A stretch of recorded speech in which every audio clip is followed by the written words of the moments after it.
प्रिय विद्यार्थी भैया बहनों, आज मैं आपके सामने आपके काव्य खंड के तीसरे कवि गोस्वामी तुलसीदास शीर्षक भरत महिमा को लेकर उपस्थित हूँ। प्रसंग उस समय का है जब कैकेयी के द्वारा दशरथ से अपने 3 वर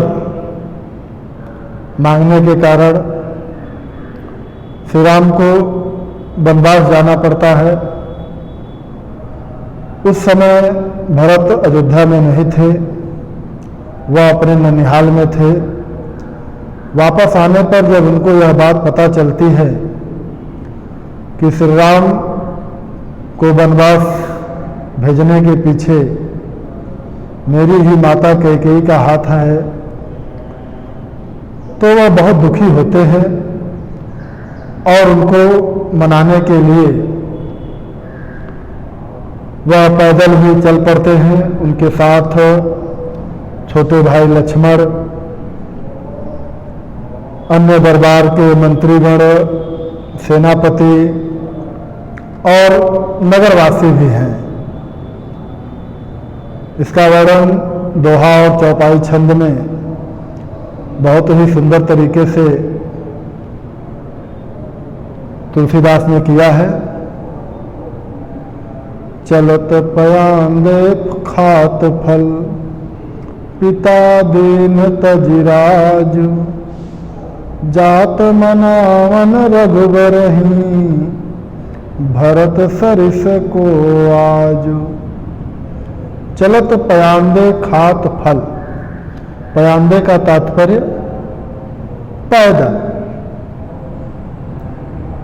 कि जब वो रास्ते पर चल रहे हैं तो वन में रहने वाली, निवास करने वाली जो स्त्रियां हैं वह उनको देखकर आपस में चर्चा करती हैं। चलत पयांदे खात फल, पिता दीन तजुराज। तज यानी छोड़कर, राज यानी राज्य, कि पिता के दिए हुए राज्य को छोड़कर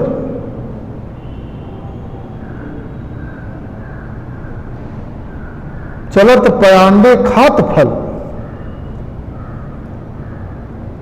पैदल ही फल खाते हुए या कंद मूल फल खाते हुए, जात मनावन रघुबरहि। रघुबरहि मतलब श्री राम, कि पिता के दिए हुए राज को छोड़कर पैदल ही कंद मूल फल खाते हुए जा रहे हैं। क्या? मनावन रघुबरहि, श्री राम को मनाने के लिए जा रहे हैं। भरत सरिस को आज, सरिस मतलब होता है समान, तो ऐसे भरत के समान आज भला कौन है? अर्थात कोई नहीं है। वह लोग तो यह सोचते हैं कि हमको किसी प्रकार से अपने भाई का हिस्सा प्राप्त हो जाए, लेकिन यहां तो भरत दिए हुए राज को छोड़कर और पैदल ही कंद मूल फल खाते हुए श्री राम को मनाने के लिए जा रहे हैं। तो ऐसे भरत के समान भला आज कौन है? अर्थात कोई नहीं है। भायप भगति भरत आचरनु, कहत सुनत दुख दूषण हरनु। यह चौपाई छंद है। तो वह आपस में बातें करते हुए कह रहे हैं कि भायप भगति भरत आचरणु। भायप यानी भाई की, भगत यानी भक्ति, भरत आचरणु, आचरणु यानी आचरण, कि भरत की भाई के प्रति जो भक्ति है उनका जो आचरण है वह क्या है, बहुत ही पावन है, पवित्र है। कहत सुनत दुख दूषण हरन,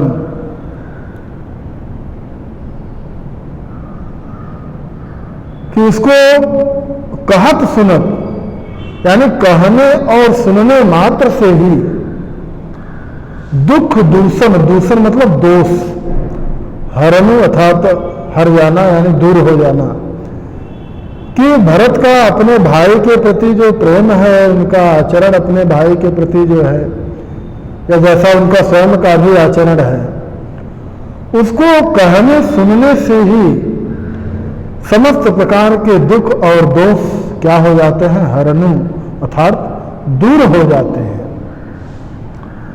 जो किछु कहब थोर सखी सोई, राम बंधु अस काहे न होई। तो जो किछु कहब थोर सखी होई, कि वह कहती हैं कि हे सखी, जो किछु कहब अर्थात भरत के विषय में जो कुछ भी कहा जाए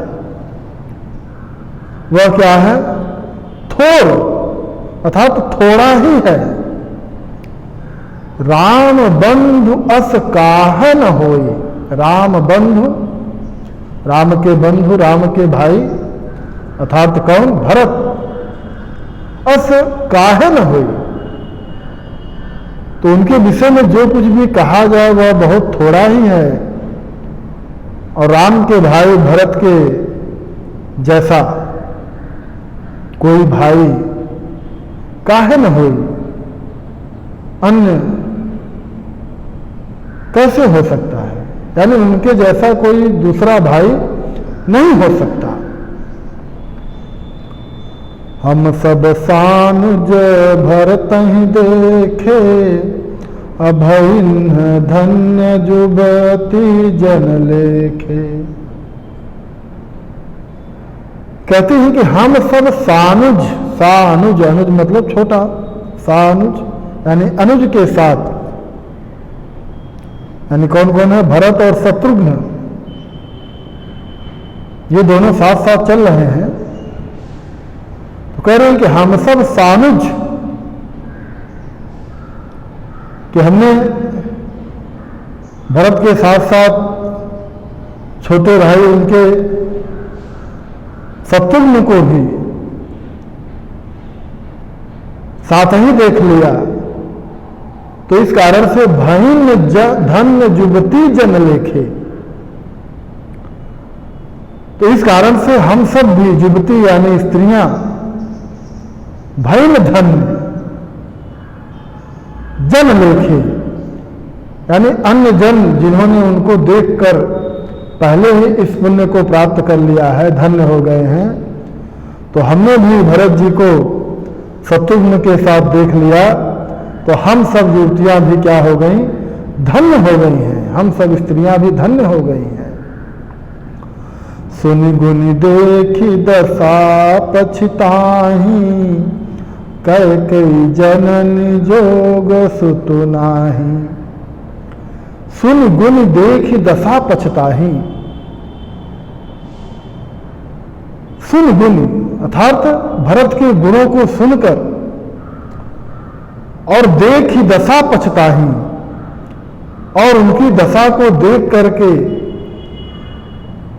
वो बहुत पछता रही हैं, उनके मन में पछतावा हो रहा है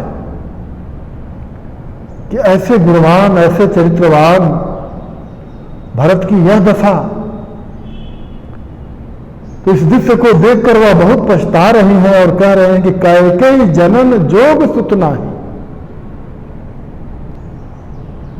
कैकेयी जनन, जनन यानी माता, कि कैकेयी माता के योग्य, जोग मतलब योग्य, सुत नाही, यह सुत अर्थात यह पुत्र यानी भरत, वह कैकेयी माता के योग्य नहीं है।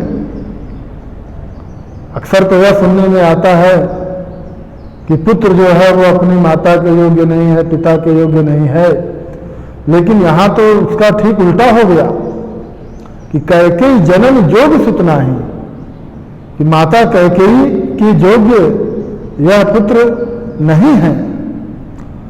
को कह दूसनु रानी नाहिन, अविधि सब कीन हम ही जो दाहिन। उसी में से कोई स्त्री कहती है, को कह दूषण रानी नाहिन, दूषण यानी दोष, कि कोई स्त्री कहती है कि इसमें रानी कैकेयी का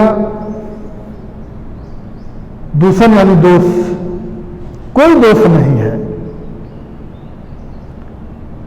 विधि सब कीन हम ही जो दाहिन, विधि यानी विधाता, यह सब विधाता का किया हुआ है। कीन यह सब विधाता ने किया है।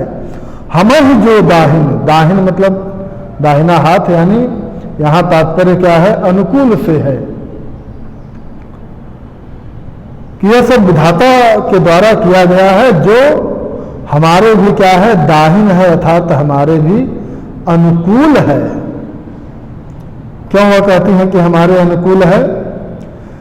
कि कहाँ हम लोक वेद विधिहीनी, अलघुतीय कुल करू तूति मलिनी। कि हमारे लिए अनुकूल है, हमारे लिए अच्छा ही हुआ कि इनको राम को वनवास मिल गया और ये पैदल चले आ रहे हैं, कि इनका दर्शन हमको प्राप्त हो गया। नहीं तो कहाँ हम लोक वेद विधिहीनी, नहीं तो कहाँ हम लोक और वेद विधिहीन, कि लोक और वेद की मर्यादा से हीन। लघुतीय, तीय मतलब क्या होता है, स्त्री। कुल करतूत मलिनी, कि तुच्छ कुल में जन्म लेने वाली, हमारा निम्न कुल, और करतूत मलिनी, और हमारे कर्म भी जो है क्या है, वह मलिन है।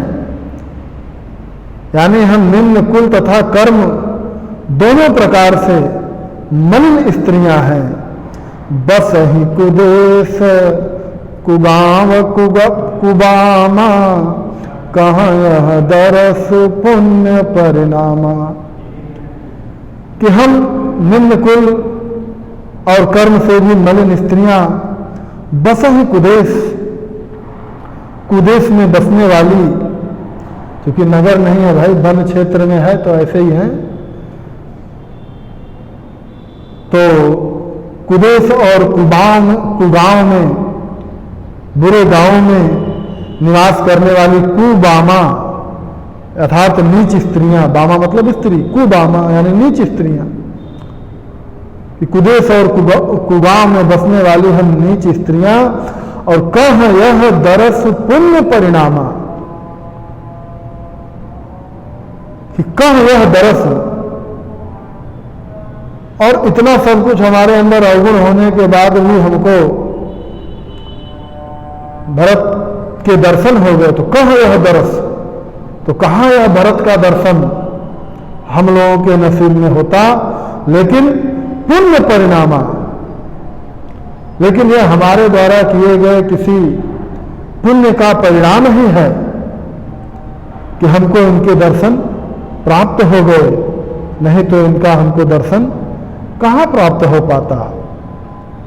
तो असु अनंद अचीरिज प्रतिग्रामा, अजन मरुभूमि कल्पतरु जामा। तो अस आनंद अचिरिज प्रतिग्रामा, अस आनंद यानी ऐसा ही आनंद, अचिरिज यानी आश्चर्य, प्रतिग्रामा प्रत्येक गांव में है। वह लोग जिस रास्ते से जा रहे हैं उस वन क्षेत्र में, तो उस रास्ते पर पड़ने वाले जो भी गांव हैं, उन सभी गांवों में ऐसा ही आनंद और आश्चर्य है। जन मरुभूमि कल्पतरु जामा, कि ऐसा ही आनंद और आश्चर्य उस वन क्षेत्र के प्रत्येक गांव में है कि मानो क्या हो गया है, जन लगा हुआ है, तो ये प्रेक्षा अलंकार हो जाता है। जन मरुभूमि कल्पतरु जामा, कि मानो मरुभूमि में अर्थात मरुस्थल में क्या हो गया हो, कल्पतरु, कल्पतरु, कल्पतरु यानी कल्प वृक्ष जामा यानी उग गया हो, कि मानो मरुस्थल में या मरुभूमि में क्या उग गया हो, कल्प वृक्ष उग गया हो। कल्प वृक्ष क्या होता है भाई, सभी प्रकार की इच्छाओं को पूर्ण करने वाला ऐसा वह वृक्ष है। इस प्रकार का आनंद सभी गांव में इस समय व्याप्त है। इससे संबंधित प्रश्न भी पूछे जाते हैं, तो व्याख्या स्पष्ट होने के बाद कोई दिक्कत नहीं रहती है। और कुछ काव्यगत सौंदर्य की चीजें देख लीजिए आप। भाषा तो पूरा रामचरितमानस भी अवधी भाषा में लिखा गया है, इसलिए अवधी हो जाएगा। शैली जो है गेय है, प्रबंधात्मक है, गेय प्रबंधात्मक।